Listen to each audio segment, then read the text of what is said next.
মানে এটা আমার বিধানসভা মঙ্গিয়াকামি পিএসসি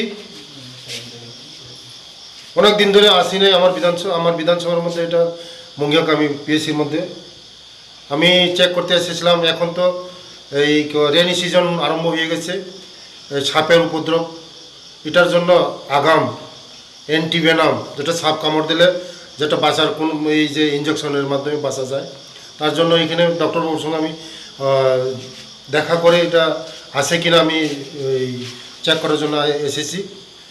ডক্টরবাবু বলেছে এখানে আছে, এখন ব্যবস্থা আছে।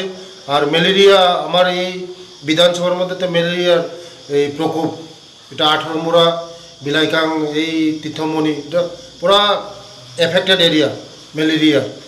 তবু এখন আমাদের ডক্টর মশাইরা মধ্যে মধ্যে যায় ক্যাম্প করে, এখন আপাতত একদম কম। তবু একজন ম্যালেরিয়া ধরা পড়েছে, সঙ্গে সঙ্গে ডক্টর মশাইরা এটা চিকিৎসা করছে, এখন ভালো হয়ে যাবে। তার জন্য আগামী দিন এই যে আমাদের এই মঙ্গিয়াকামি এরিয়ার মধ্যে পিএসসি ডক্টররা আছে, ডিউটি করে।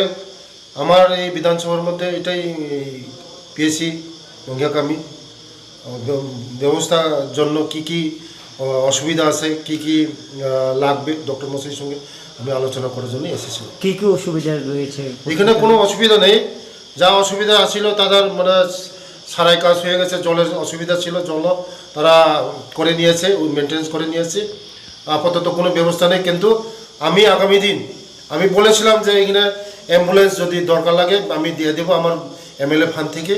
অ্যাম্বুলেন্সের কোনো দরকার নেই, আমি ওই যে যেটা ডেড বডি যেটা টানার গাড়ি, এটা আগামী দিন আমি ডেড বডি টানার জন্য একটা গাড়ি এখনও আমি ব্যবস্থা করে দেব আমাদের। কারণ অ্যাম্বুলেন্স আছে, ডেড বডি যে নেওয়ার জন্য এই গাড়িটা নেই।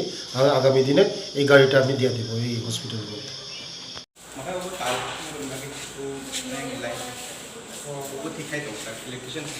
আচ্ছা,